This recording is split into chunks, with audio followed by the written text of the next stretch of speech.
नमस्कार दोस्तों, आज मैं आपको गणेश भगवान की नित्य नियम की कहानी सुनाने जा रही हूँ।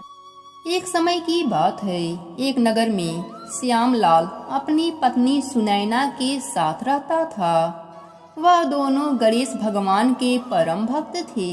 वह नियम से गणेश भगवान को 21 गांठ दूबा चढ़ाते और लड्डू का भोग लगाते थे। वह गणेश भगवान को अपना इष्ट देवता मानते थे। गणेश भगवान की कृपा से उनके घर में अन्न धन का भंडार भरा था। उनके एक बेटा और एक बेटी थी। अपने माता पिता के तरह ही वह दोनों भी गणेश भगवान का नित्य नियम से पूजा पाठ किया करते थे। जब बेटी शादी के योग्य हुई तो श्यामलाल अपनी बेटी की शादी खोजने लगा। श्यामलाल जिस घर भी जाता वह पता लगाता कि उस घर में पूजा पाठ होता है कि नहीं। इस तरह से उन्हें एक मध्यवर्गीय परिवार मिला। उस परिवार में सभी लोग धार्मिक प्रवृत्ति के थे। इस प्रकार श्यामलाल अपने बेटी का विवाह कर दिया। बेटी जब ससुराल गई तो ससुराल में वह गणेश भगवान का नित्य नियम करने लगी। देखते ही देखते उसके घर में अन्न धन का भंडार भर गया।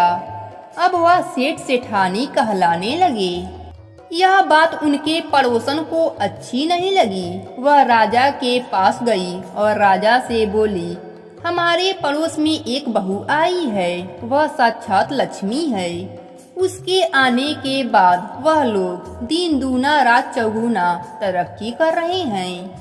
ऐसी भाग्यशाली बहू तो राजमहल में होनी चाहिए। अगर वह आपके पास रहे तो आपका राज्य कोष कभी खाली नहीं होगा महाराज। पड़ोसन की बात सुनकर राजा उसके बातों में आ गया। वह राजा सेठ के घर से उसके बहू को लाने का हुक्म दे दिया।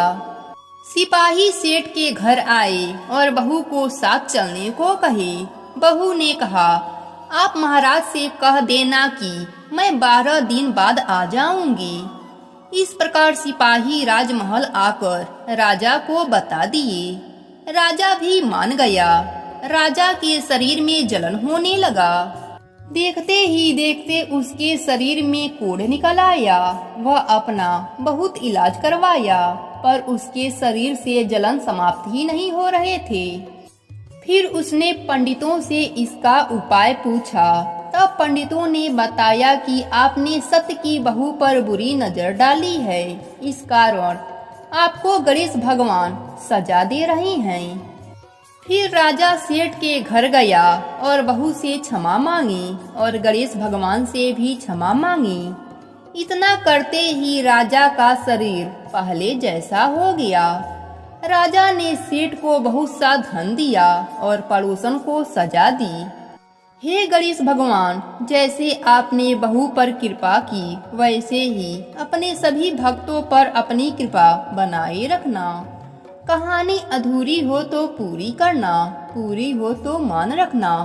प्रेम से बोलिए गणेश भगवान की जय हो।